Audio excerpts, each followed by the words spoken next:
Así dice Mateo. Cuando llegó a la región de Cesarea de Filipo, Jesús preguntó a sus discípulos: ¿quién dice la gente que es el Hijo del Hombre? Le respondieron: unos dicen que es Juan el Bautista, otros que Elías, y otros que Jeremías o uno de los profetas. ¿Y ustedes, quién dicen que soy yo? Tú eres el Cristo, el Hijo del Dios viviente, afirmó Simón Pedro. Dichoso tú, Simón, hijo de Jonás, le dijo Jesús, porque eso no te lo reveló ningún mortal, sino mi Padre que está en el cielo. Yo te digo que tú eres Pedro, y sobre esta piedra edificaré mi iglesia, y las puertas del reino de la muerte no prevalecerán contra ella. Te daré las llaves del reino de los cielos. Todo lo que ates en la tierra quedará atado en el cielo, y todo lo que desates en la tierra quedará desatado en el cielo. Luego les ordenó a sus discípulos que no dijeran a nadie que él era el Cristo. Esta es palabra de Dios. ¿La otra? La segunda lectura está en Mateo 17, del 1 al 9.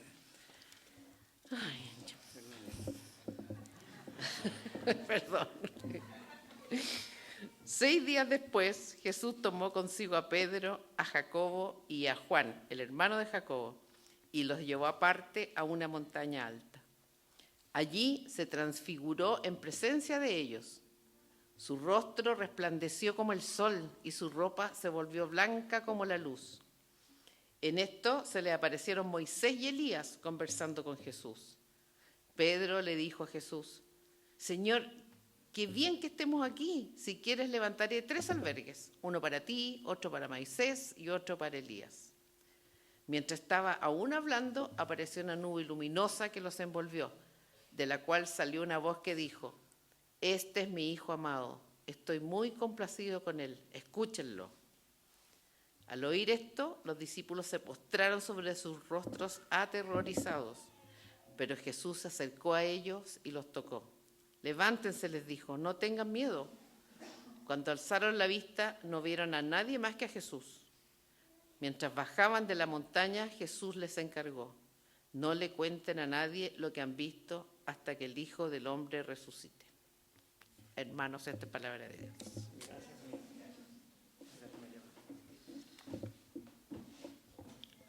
Tenemos la reflexión de esta lectura a cargo de Gustavo Suárez.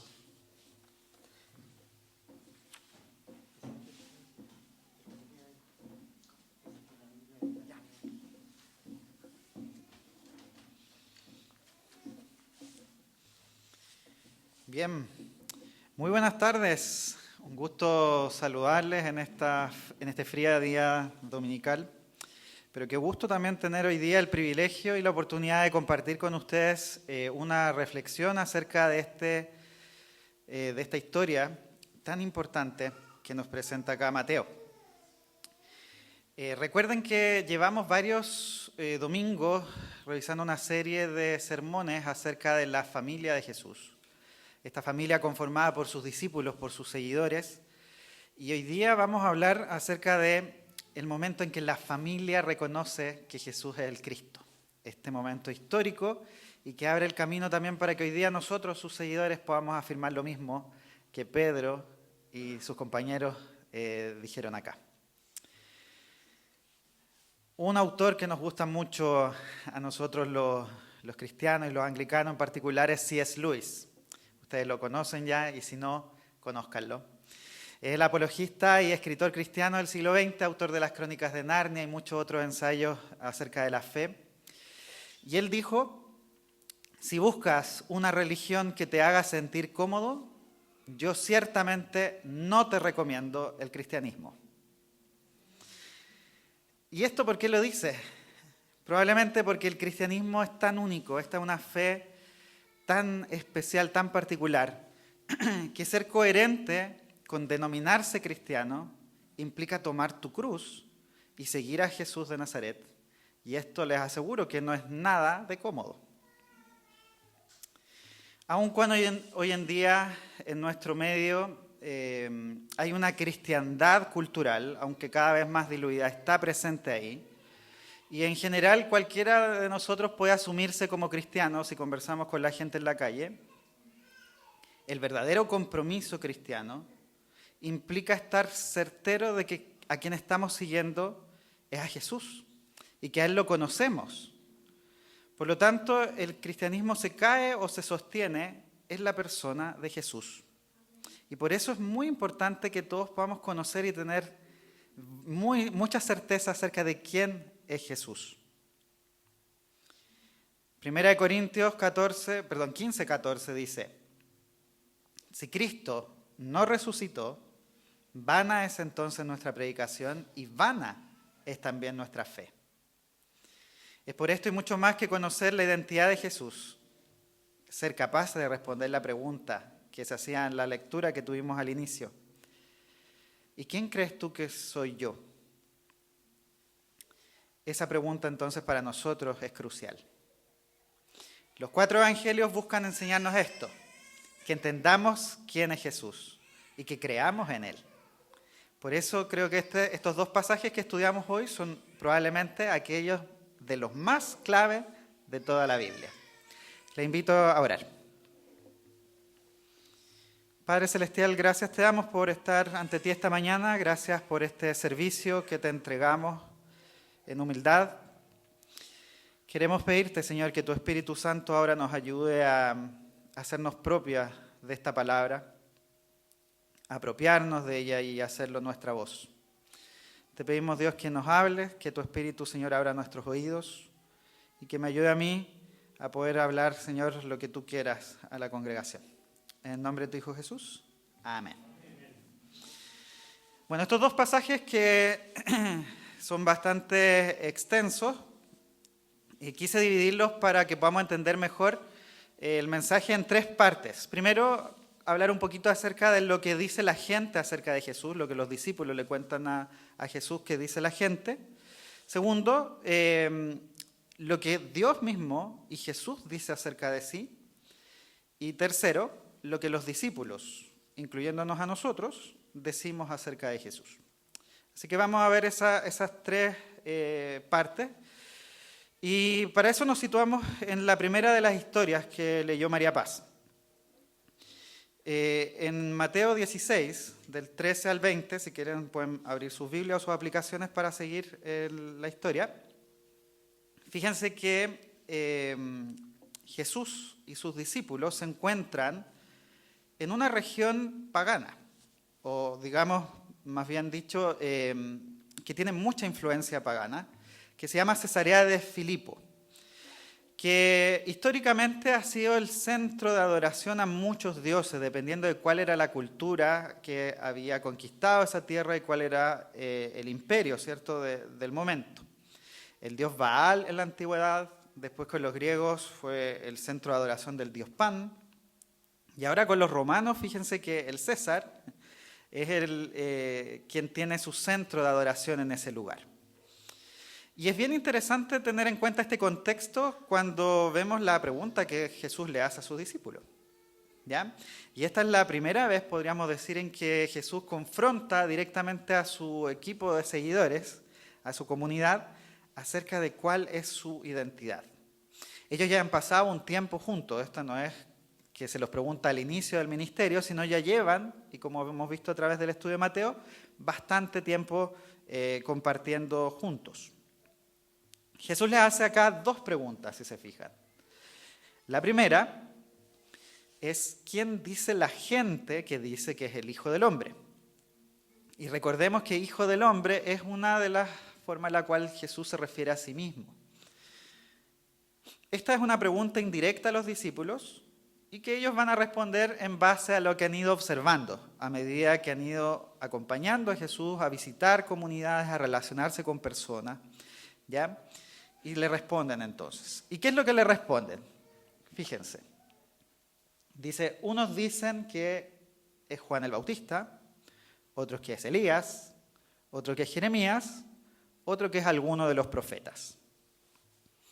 Esta respuesta inicial de los discípulos nos habla de que la gente en general reconoce algo especial en Jesús. Saben que no es cualquier persona. Y aquel aquella imagen más cercana que se les viene para explicar cuál es la identidad de Jesús es la que reconocen del Antiguo Testamento, los profetas. Jesús no es alguien común, ¿cierto? Han visto sus milagros, han escuchado sus enseñanzas. Jesús ha demostrado tener poder sobre la naturaleza, al calmar una tormenta, por ejemplo, al caminar sobre el agua, sobre las enfermedades, al sanar a las multitudes, sobre los poderes espirituales, al expulsar demonios. Y desde luego está algo atractivo en él, en su personalidad y su estilo de vida. Hay algunas diferencias, eso sí. El erudito judío Gera Vermes dice: los profetas hablaban a favor del pobre honesto y defendían a las viudas y huérfanos, a los oprimidos explotados por los malvados, por los ricos y los poderosos. Pero Jesús fue más allá. Además de proclamar que estos eran bienaventurados, se puso del lado de los parias del mundo, de los despreciados por los respetables. Los pecadores eran sus compañeros de mesa y los excluidos, recaudadores de impuestos, y las prostitutas eran sus amigos. La gente entonces reconocía este carácter en Jesús y lo más cercano para ellos que hacía este tipo de cosas eran los profetas. Sin embargo, fíjense que no todas las personas que conocen a Jesús tienen una buena opinión de él. Aun cuando para algunos puede ser liberador conocer a este Jesús, para otros presupone una amenaza. Cuando los discípulos le responden a Jesús quién dice la gente que es él, fíjense que omiten mencionar, por ejemplo, como vimos en Mateo 12, que algunos decían que Jesús era un aliado de Belcebú o un amigo del demonio. ¿Y quiénes eran los que decían esto, básicamente? Eran los líderes religiosos de esa época. Jesús, en su carácter y su actuar, contrastaba fuertemente con la de estos líderes. Ellos más bien mantenían el status quo, que se encargaba de separar a la gente de acuerdo a los que eran puros de los que eran impuros. Separaban a la gente a los que estaban dentro de la norma versus aquellos que estaban fuera de la norma. Y definían muy claramente un pecador igual a un gentil, igual a alguien que está fuera de la ley. Según ellos, la única forma de agradar a Dios era cumplir la ley, pero no solo eso, sino que además la ley la habían abultado con otras normas adicionales que básicamente les permitían hacer esta clasificación de personas. Jesús también entonces contrasta con ellos. Fíjense que aquí tomé un texto que aparece en una de estas reglas adicionales que los fariseos agregaban a la ley. Y en una de estas leyes decía lo siguiente: nadie que padezca cualquier impureza humana puede entrar en la asamblea de Dios.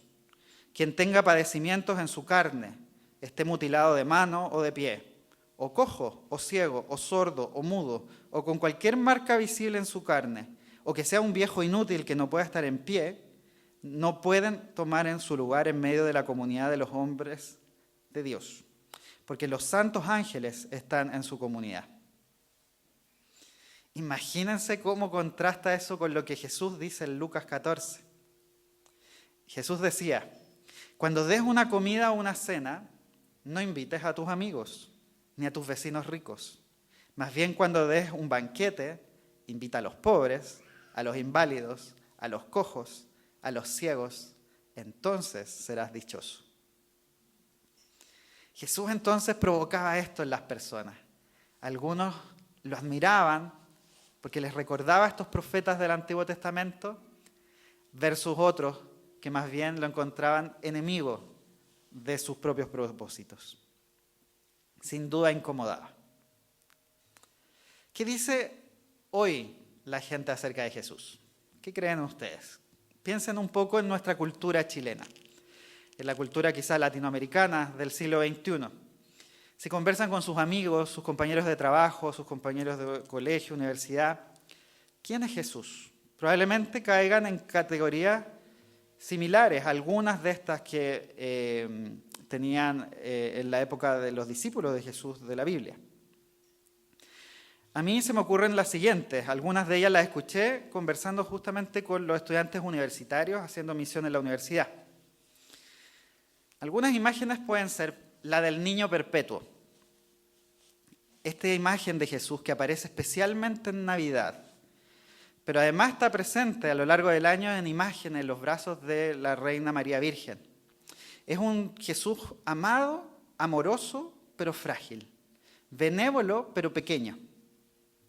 También está la imagen del impotente crucificado. Este es el Cristo sufriente que está perpetuamente ahí en la cruz. Es un Jesús que se identifica con nuestros dolores, pero que a la vez también se mantiene impotente para hacerles frente. Es un Cristo que está ausente porque está en la cruz y no está conmigo en todo momento. También está la imagen del Cristo amuleto. Este es el Cristo que se puede llevar en collares, en pulseras, para la buena suerte o para evitar el mal de ojo, incluso distintas cosas. Está también la imagen del sabio, pero hippie. Este sabio, ¿cierto?, medio hipiento, que andaba en el desierto, que dice cosas bonitas, pero que en realidad no es para tomar tan en serio. El seguirle es algo impensable y tampoco es necesario, porque Él es puro amor y pura paz. Puedo tomar lo que me gusta de Él y seguir tranquilo con mi vida. También está la imagen del primer marxista. Recuerdo que esta imagen se hizo famosa, que incluso el propio Hugo Chávez en un discurso dijo Jesús fue el primer marxista. Y tiene que ver mucho con este énfasis en el interés de Jesús, social, digamos, de Jesús, pero que deja de lado muchas otras cosas también. Y también está esta imagen que existe acerca de Jesús como simplemente un líder religioso, el fundador de una religión. Pero a mí no me interesan las religiones. Fíjense que a pesar de estas imágenes tal vez un poquito parcializadas que podríamos encontrar, la gente, aunque a veces nos cueste creerlo a los que conocemos otras dimensiones de Jesús, la gente igual se siente atraída hacia Jesús. Y mucho más de lo que podemos sospechar. A veces somos nosotros, los creyentes, los que nos rehusamos de contarle a la gente acerca de Jesús. Pero la gente quiere hablar de Jesús. Lo encuentran atractivo. Quizás están prejuiciados contra la religión, contra una iglesia, pero Jesús llama la atención de todos, incluso de ateos. Yo les podría contar en otra ocasión conversaciones muy lindas y muy interesantes que he tenido con colegas y compañeros de trabajo, científicos, intelectuales, completamente agnósticos, ateos, pero que igual Jesús es irresistible para ellos. Algo les llama la atención. La gente hoy día también tiene una opinión acerca de Jesús. Segundo punto, ¿qué dice Jesús y qué dice Dios acerca de Jesús? Antes de que veamos la segunda pregunta que se le hace a los discípulos, creo que vale la pena ver esto. ¿Qué dice Jesús acerca de sí mismo y qué dice Dios acerca de él? En este pasaje tenemos algunas pistas que se van a complementar siempre y cuando leamos todo el Evangelio. No tenemos tiempo ahora para verlo todo, pero ustedes sí van a poder confirmar esto al leer las historias que se nos muestran en los 4 Evangelios. Hay un autor que me gusta mucho, Vinod Ramachandra, quien es un científico de Sri Lanka, pero además un teólogo, que él ha escrito varios libros al respecto de la vida de Jesús y su impacto en la sociedad actual. Y él resume en 3 los puntos acerca de qué decía Jesús sobre sí mismo. El primero de ellos es que Jesús, a diferencia de los profetas del Antiguo Testamento y a diferencia de otros predicadores contemporáneos, él pretende o afirma tener una relación filial única con Dios. En los evangelios sinópticos al menos, dejando fuera Juan, fíjense que Jesús se refiere a Dios como mi Padre más de 50 veces. Los eruditos dicen que un judío en la época de Jesús sí podía referirse a Dios como Padre. Pero la forma en la que lo hace Jesús, eso es lo extraordinario. Jesús se refiere a Dios como mi papá. Usa esta palabra frecuentemente que es Abba, que se refiere a una intimidad especial con Dios. una intimidad que implica de que hay una relación que transfiere también la autoridad de Dios hacia Jesús, como la autoridad que tenía un primogénito, un hijo mayor o un hijo único en aquella época. De hecho, Jesús es bien explícito con esto en una parábola que él cuenta acerca de los labradores malvados. No sé si la recuerdan. En que Jesús cuenta, ¿cierto?, la historia de un padre que tenía una viña y arrienda esta viña y luego manda a varios mensajeros a buscar el fruto. Estos otros mensajeros son señalados como los profetas, pero al final viene el hijo, que él dice, ese soy yo. ¿Ya? Mientras los profetas eran simples siervos, Jesús se identifica con este hijo mayor. En el contexto judío, ser hijo no solo traía privilegios, sino que también implicaba obediencia. Para Jesús, entonces, esta relación especial con Dios venía acompañada de un sentido de vocación única. Jesús, entonces, afirma tener una relación única y especial con Dios. Esto no es algo que se le ocurra a él nomás. Y tenemos en la imagen de la segunda historia, de la transfiguración, la confirmación de Dios mismo de esta relación. Fíjense, Dios habla en ese momento con una voz audible que sorprende a los discípulos, diciendo, este es mi Hijo amado, estoy muy complacido en él, escúchenlo. Lo segundo que Jesús dice acerca de sí mismo es que él es el cumplimiento de las Escrituras. Jesús entiende su vida y su ministerio como la continuidad del Antiguo Testamento. Él no solamente proclama la llegada del reino de Dios, sino que él dice, yo soy la persona por la cual ese reino se configura. El Evangelio de Mateo, fíjense, es especial para ver esta característica. El Evangelio de Mateo fue escrito dirigido hacia una audiencia principalmente judía. Por lo tanto, está lleno de referencias a profecías del Antiguo Testamento. Y ustedes lo van a leer y van a ver que en cada momento se toma un tiempo para decir, esto ocurrió así para que se cumpliera lo que dijo tal o cual profeta. En otras palabras, dice Ramachandra, Jesús no es tanto un profeta, sino que él es el objeto de toda profecía.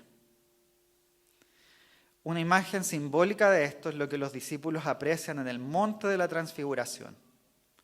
No es casualidad que quienes estén en ese momento en que Jesús revela su gloria a los sorprendidos discípulos hayan sido Moisés y Elías. En esta historia que leímos recién, en Mateo, no nos dice mucho acerca de qué estaba haciendo Moisés y Elías ahí con Jesús. Pero en el pasaje paralelo de Lucas, en el capítulo 9, se dice que ellos estaban conversando sobre un tema particular, que es el éxodo de Jesús o la partida de Jesús, lo que iba a pasar poquito después en Jerusalén. Imagínense esa conversación que se ve en esa visión. Moisés representa la ley y toda la herencia de los judíos.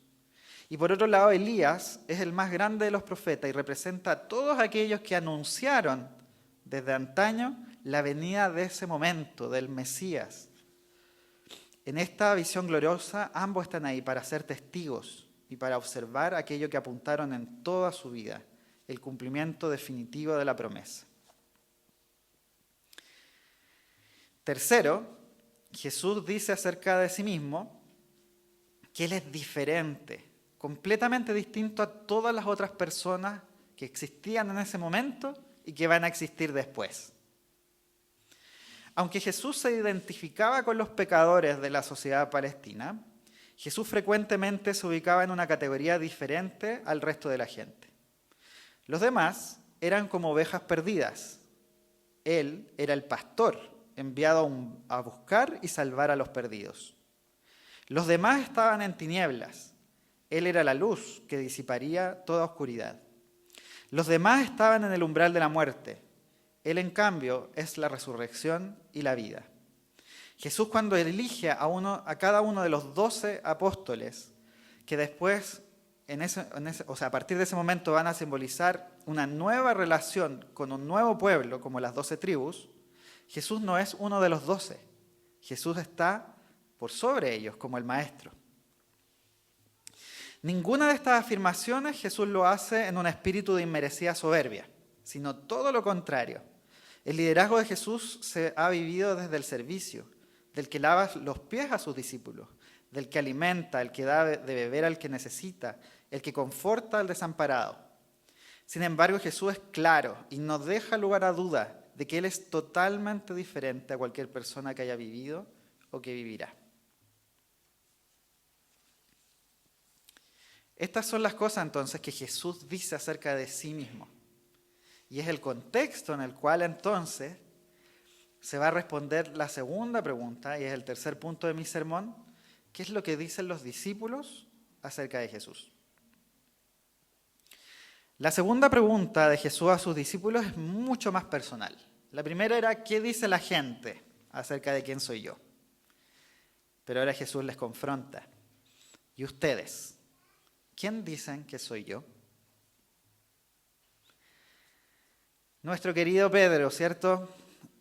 El representante del resto, se apresura y donde Jesús pregunta, él responde.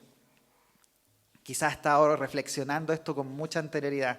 Quizás estaba esperando la oportunidad de que le preguntaran. O quizás simplemente ahora dijo lo primero que sintió. No sabemos precisamente, pero él dice: tú eres el Cristo, el Hijo del Dios viviente. ¿Qué es lo que nosotros estábamos cantando hace un ratito atrás? Tú eres Cristo, ¿cierto? Su nombre es Cristo. Es importante notar que a diferencia de nosotros, que hemos escuchado que Jesús es Cristo, que Jesús es el Mesías, y que Jesús es Dios al final, ¿cierto? Por mucho tiempo, esta es la primera vez que los discípulos hacen tal declaración. En ese momento, Pedro está diciendo algo absolutamente extraordinario. Él y sus compañeros saben que Jesús no es un profeta más. Han reconocido la divinidad de Jesús. Decir que Él es el Cristo, decir que Él es el Mesías, fíjense, es básicamente afirmar la divinidad de Jesús. Hijo de Dios no es un título cualquiera. Para los judíos no cualquiera es hijo de Dios solo por ser parte de su creación. Esto es mucho más impactante y es más impactante todavía si recordamos el estricto monoteísmo de los judíos. Los judíos solo creen y afirman cada mañana que solo hay un Dios. Entonces hacer esta afirmación es realmente algo impactante. Pedro está reconociendo que Jesús es el Mesías anunciado por los profetas, anunciado por Dios mismo, el enviado por Él para restaurar todas las relaciones rotas por causa del pecado. Como vamos a ver después en la historia, quizás esta afirmación era muy embrionaria aún. Después va a venir más claridad de qué significa. Pero ya está ahí, está puesta, decir que Jesús es el Cristo. Jesús hace notar a Pedro inmediatamente que esta declaración maravillosa es un milagro también. Que la fuente por la cual Pedro y los otros discípulos están diciendo esto es una fe que proviene de Dios mismo. No es el resultado de la cavilación sesuda de ellos, no es resultado de ninguna convicción humana, es nada más y nada menos que una revelación de Dios. Esta fe es tan importante que va a cimentar la base de la iglesia y de la comunidad de creyentes. Esta fe que Pedro tiene, ¿cierto?, es la que implica que hasta el día de hoy nosotros, aquí, hoy día mismo, sin ir más lejos, estemos celebrando que Jesús es el Mesías. Y que seguirá ocurriendo hasta que el Señor vuelva a través de los tiempos.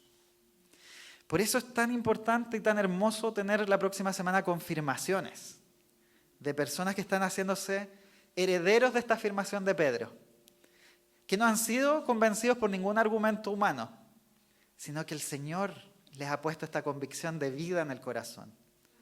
Y esta confirmación es la que tenemos que hacer todos nosotros, todos los días, delante de cada situación esperanzadora o difícil.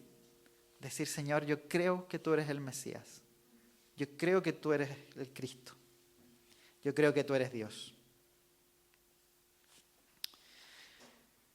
¿Y quién dices tú hoy que es Jesús? C.S. Lewis dijo también, si el cristianismo es falso, no tiene absolutamente ninguna importancia. Pero si es cierto, es de infinita importancia. Lo único que no puede ser el cristianismo es medianamente importante. Cada uno de nosotros, los más ancianos, los jóvenes, los niños, los de mediana edad, todos nosotros, en algún momento de nuestra vida, por lo menos, debemos considerar seriamente quién es Jesús.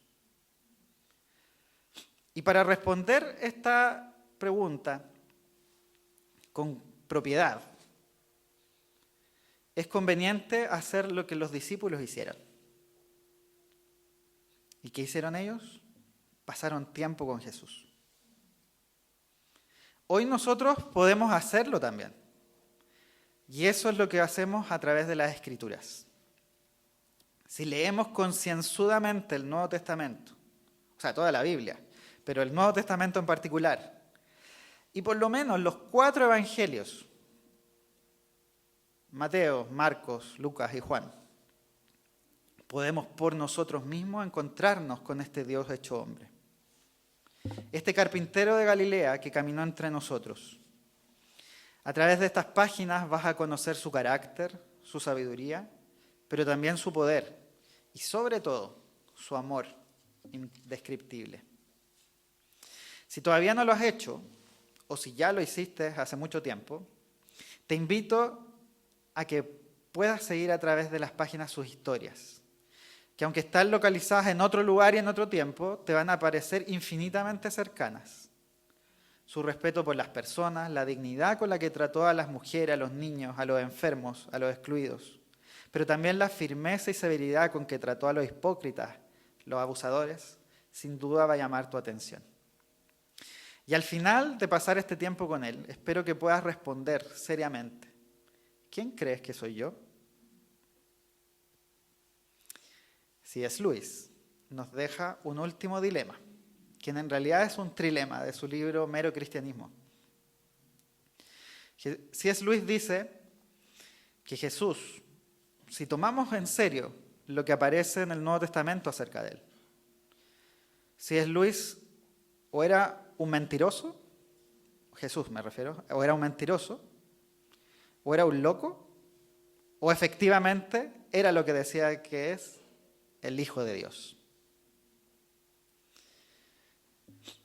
C.S. Lewis dice esto: con esto estoy tratando de evitar que alguien diga la tontería que la gente suele decir sobre Jesús.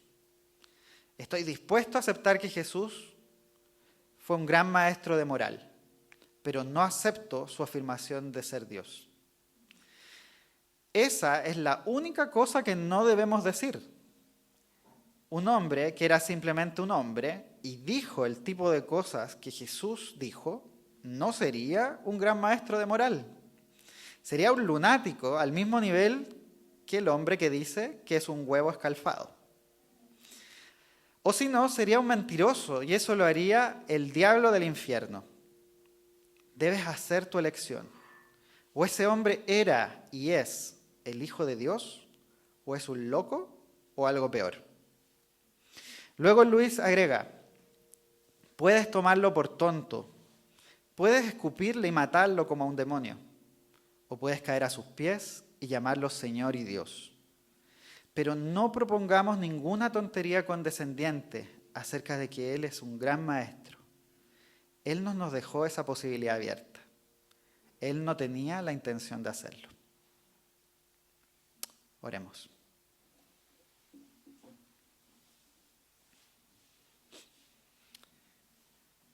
Señor y Padre Celestial, Gracias te damos por el testimonio de tus discípulos.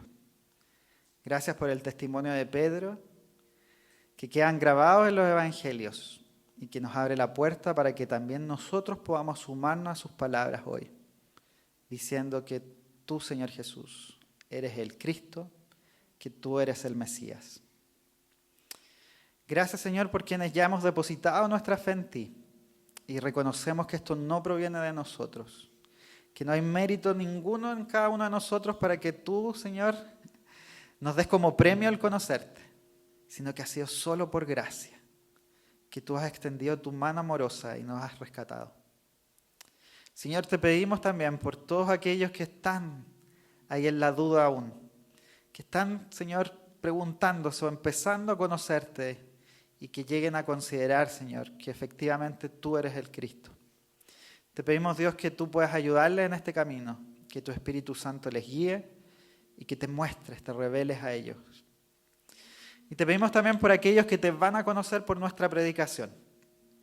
Señor, ayúdanos a ser valientes, a ser pertinentes, Señor, a hablar en tiempo y fuera de tiempo acerca de ti, a reflejarte en nuestras vidas, a ser consistentes también en nuestro actuar y nuestro predicar. Que otros, Señor, puedan conocerte como Dios a través de nuestro testimonio. Te pedimos todo esto, Señor, con humildad, pero también con fe. En el nombre de tu Hijo Jesús. Amén.